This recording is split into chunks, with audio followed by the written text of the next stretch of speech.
Hello everyone, welcome to NextGen AppTech. I am Anand. Today we'll be going through the topic of comments in C#.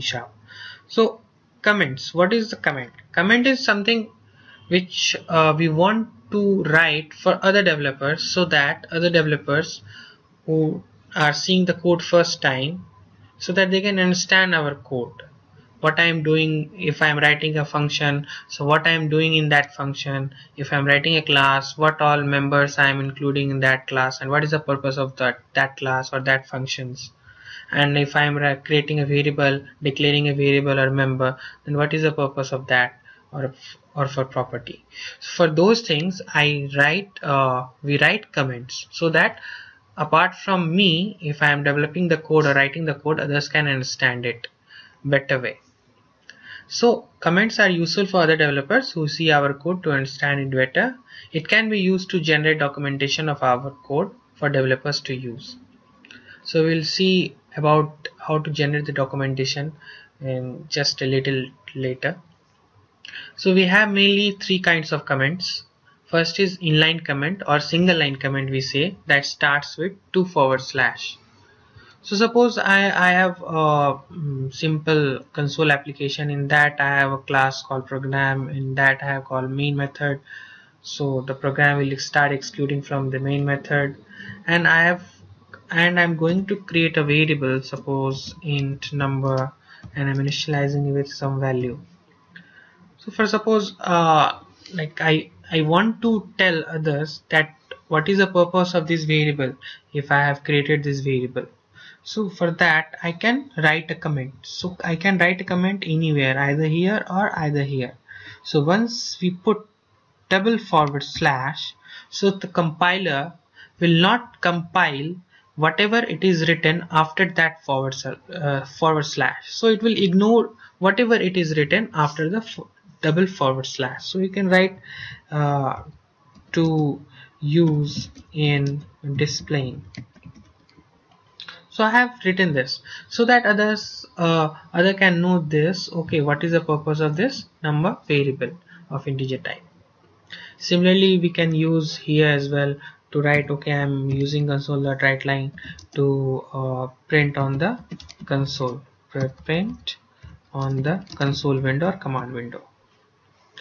So that is single line comment or inline comment, but that will be only if I am putting /. So we can put the comment up to in this statement only. If I want to write something here, so this will be again compiled by the compiler.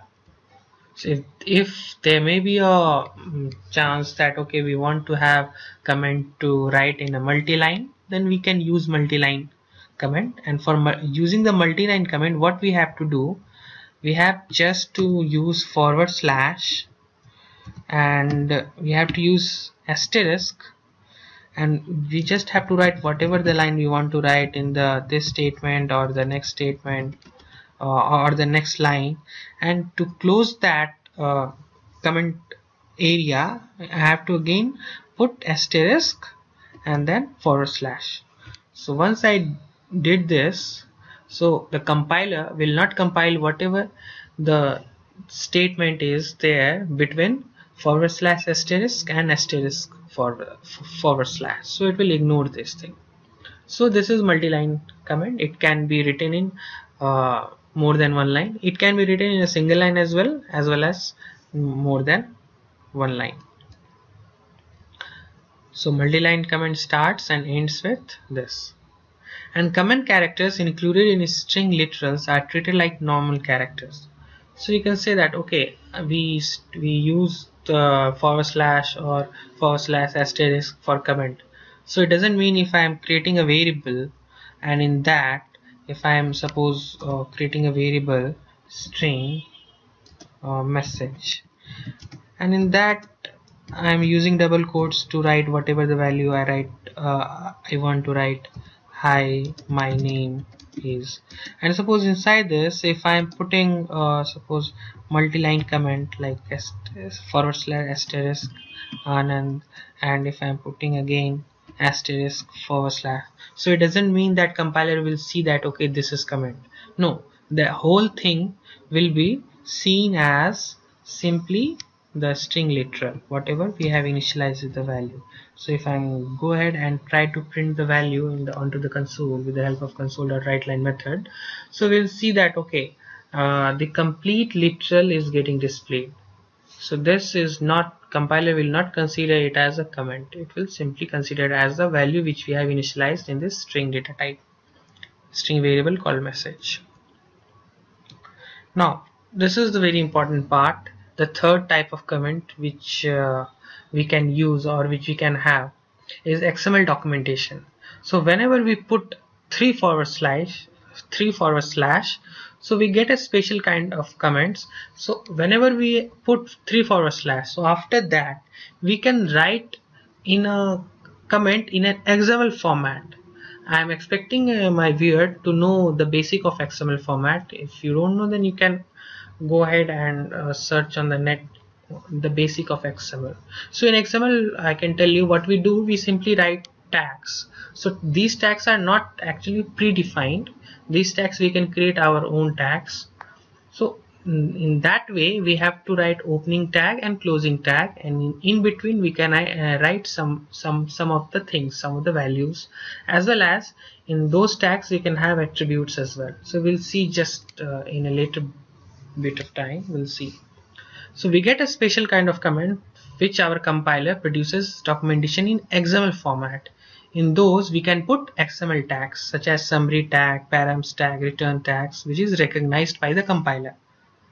So when we'll go ahead and try to write that, okay, now if suppose I'm going, so here I have a program class. Inside this I have a main method, and I have also another static method called calculateSum, which takes two numbers and returns the sum of those numbers.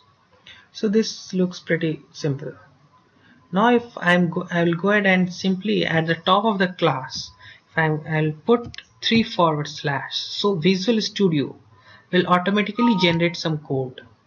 So we can see that okay, it is generating a summary tag, and this summary tag has started here and it is getting closed here, right? If I put something like this class is used for displaying, and on the top of this main method, or suppose on top of this calculateSum, if I'll go ahead and try to put 3 forward slash, so that is automatically generating a couple of tags, a summary tag, param tag, and returns tag. So all these are preceded by or starts with 3 forward slashes. So in this I'm writing, suppose this function or this method gives sum of numbers, and this is the param tag, and this is the attribute. As you can see, this is the param tag and this is the name is the attribute, that is the name of the parameter. We can write here as num1. We can also change it. It's not like we cannot change it, we can change it. This is editable completely. And in this we can write okay, what parameter? Number 1. We can write number 1, and this I'll write number 2. So now if I want to call this calculateSum, so see the magic here. If as soon as I'm putting this calculateSum, so Visual Studio IntelliSense is showing me the summary of this method. This method gives sum of numbers. So you can see that this is available. This is just now available. If I'll just cut it or removed it temporarily, and we'll see, and we'll just again see, then we'll try to see that okay, calculateSum. So this is just going to show me the signature of the method. This is not showing any summary. So if I want to see that summary, then we have to put the XML kind of documentation that our compiler automatically generates, and it just Visual Studio shows us the description of that method, and anything we put inside the summary, that will be shown in the description of that method. So if we'll go ahead and try to see that okay, system.console, right? So if we'll see that system.console is also showing, this is a built-in class residing under the system namespace, so it is also showing, it represents the standard input, output, and error strings for console application.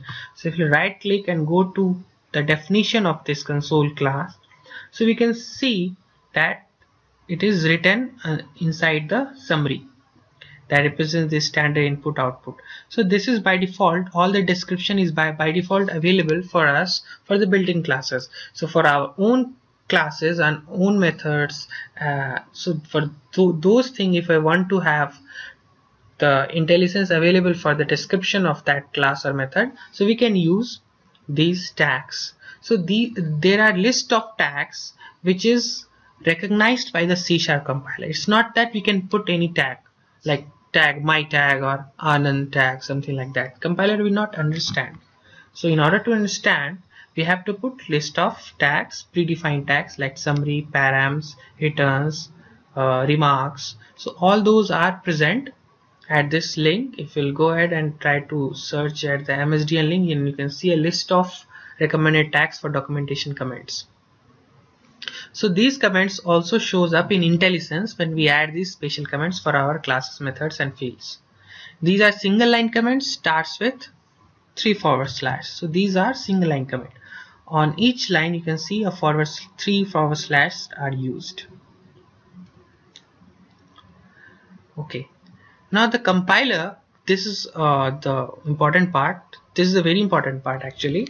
The compiler can extract the XML elements from the special comments and use them to generate an XML file.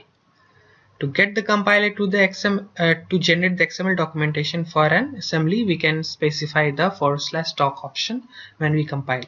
So how it is going to tell us? Okay, suppose I am simply going to write message hello world.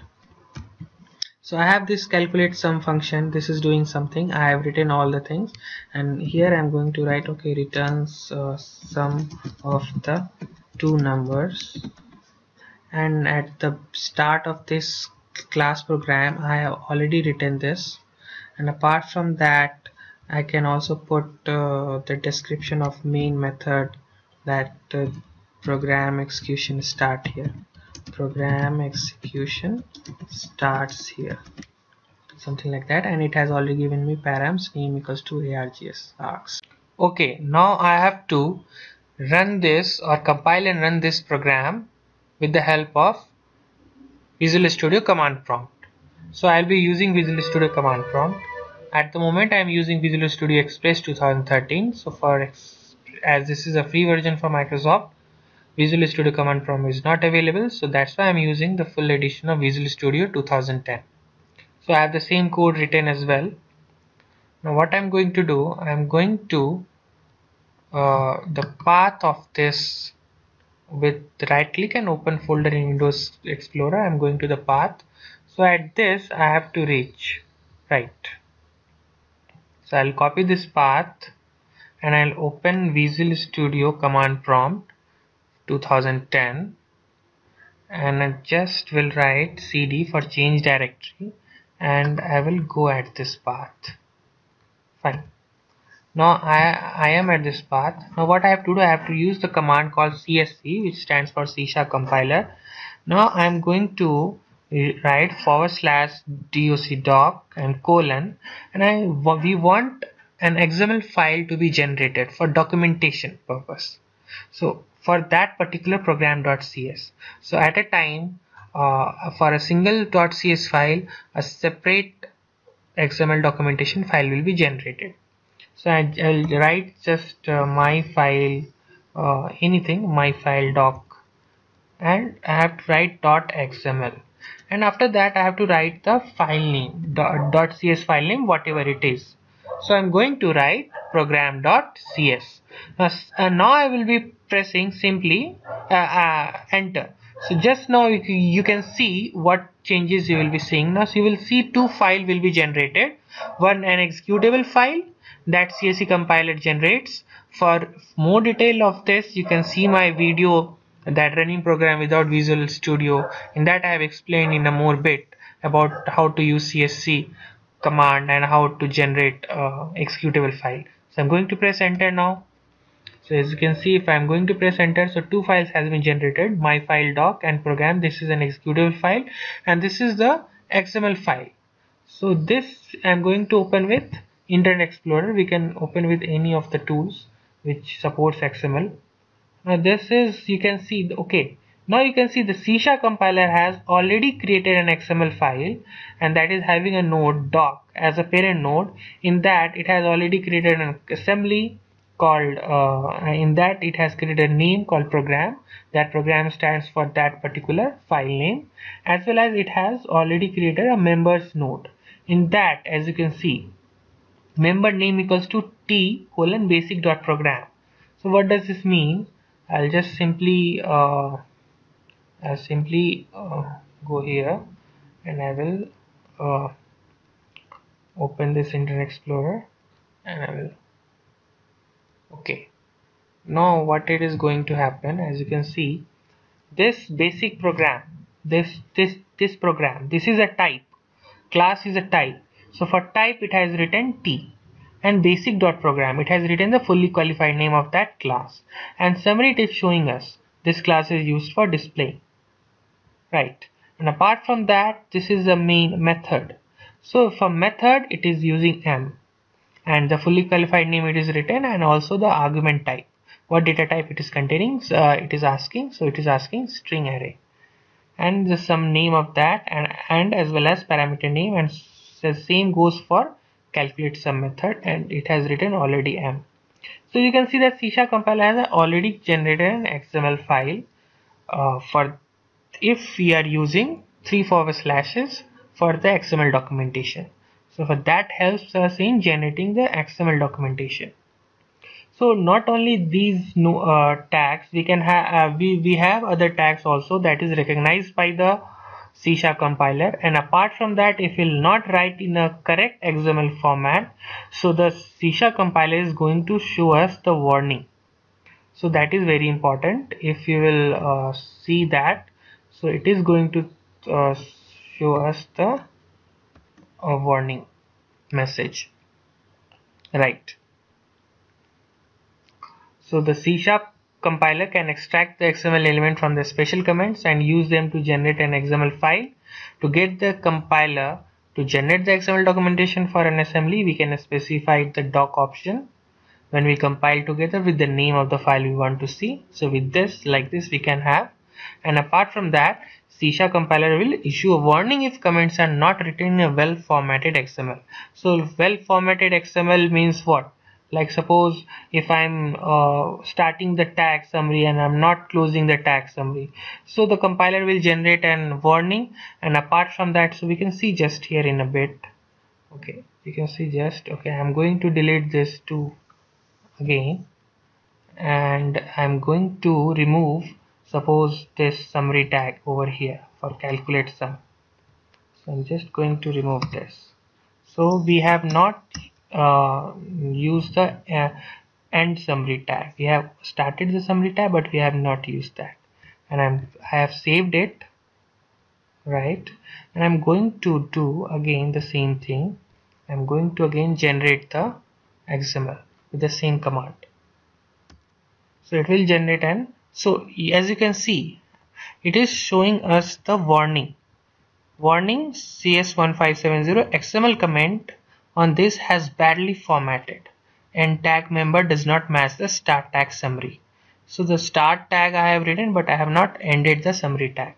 So if we'll try to go ahead and try to open this file, so it will show us an error in the form of comment, that badly formatted XML comment ignored for this member.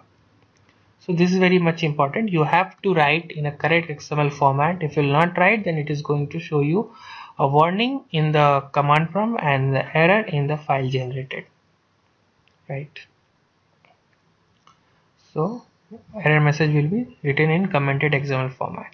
Okay, now summary tag is used by IntelliSense inside Visual Studio to display additional information about a tag member. Just we saw that, like, only in the IntelliSense, the summary tag, whatever we have written between the summary tag, that will be displayed. Like for example, in the calculate sum, if I am using calculate sum here, so the IntelliSense will show me this method gives sum of numbers, the whatever we have written inside the summary tag. Fine. Now the last is ref attribute can be attached to any tag to provide a reference to a code element. So how to use cref attribute? It's just used to reference. So suppose, for example, if I am writing this another, like you can see that Visual Studio is providing me a lot of uh, tags which C# compiler will understand. So one is C also. Suppose I'm taking C also. So in this we can give cref. So inside we can give either a built-in classes or methods as well as our own classes and methods. So we have to use fully qualified name if it is not accessible directly. Otherwise we should use we can use direct name as well. So for example, this calculate sum. So I'm going to write calculate sum. So I have to write the signature of this method. So I will be writing calculate sum, the name of the method as well as the data type. If it is of integer type, then we have to write int. So it is taking 2 integer types, so I have written like that. Fine. Now I'm going to go there and I'm going to run the same command. I have deleted that earlier file generated XML file. So I will write csc this myfile program.cs. So as soon as I written, so these two executable and XML file will be generated. I will double click this XML file and see in the Internet Explorer. So you can see here, C also cref, it is showing m as method name. This is the method name, right? Main method, and it's saying that it is referring this main method. If you are going through the main method, then I'm telling other developer in the comment documentation that you should also refer this method which is residing under the basic.program.calculateSum. The fully qualified name it is written, as well as it is taking two parameter of type system.in32 and system.in32. So that is the purpose of cref, as it will help us in referring to a code element. Like it can be a built-in classes or as well as built-in methods, as well as our own defined classes, user defined classes, as well as our own defined methods. So compiler will verify that this code element exists. If the verification failed, the compiler issues a warning. The compiler respects any using statement when it looks for a type described in the cref attribute. So if we are not giving the correct name, so for example, if I am going to write, instead of calculate sum, I am going to write calculate sums. So this calculate sums doesn't exist here, right? So if I'll try to, I will delete these files again, and I will try to again compile this. I'll just save this first. Okay. I'm going to write the same command. So what is going to happen, that it is going to issue me a warning. As you can see, that could not be resolved, that the cref we have given, so it could not be resolved. So it's not like in the cref the name of the method or class we are giving, so if whether it exists or not, it will like C# compiler will simply pass. No, it will give us a warning, and if I'll double click this XML file generated, then it's going to throw me an error symbol like this, exclamation symbol. So it means that this method has not been resolved by the C# compiler, so C# compiler cannot find this. As well as compiler respects any using statement when it looks for a type described in the cref attribute. So in the cref attribute, if we are giving anything, so like system.in something, and if we are using system, then even if we won't write system.console, if simply we can write console, and in our that particular .cs file, if on the above, if we are using system namespace, then it will respect that using statement, means it can refer all the classes or all the types or all the interfaces delegates written in that system namespace. It can simply resolve that. So we don't need to write the fully qualified name if we have already used using statement. So thanks for watching the video. If you find any error in this video session, or if you have any questions or suggestions related to it, please feel free to write in the comment section below. You can also download this PPT by clicking on the link given in the description below the video. Suggestions are always welcomed. Thanks for watching the video. Have a nice day. Bye.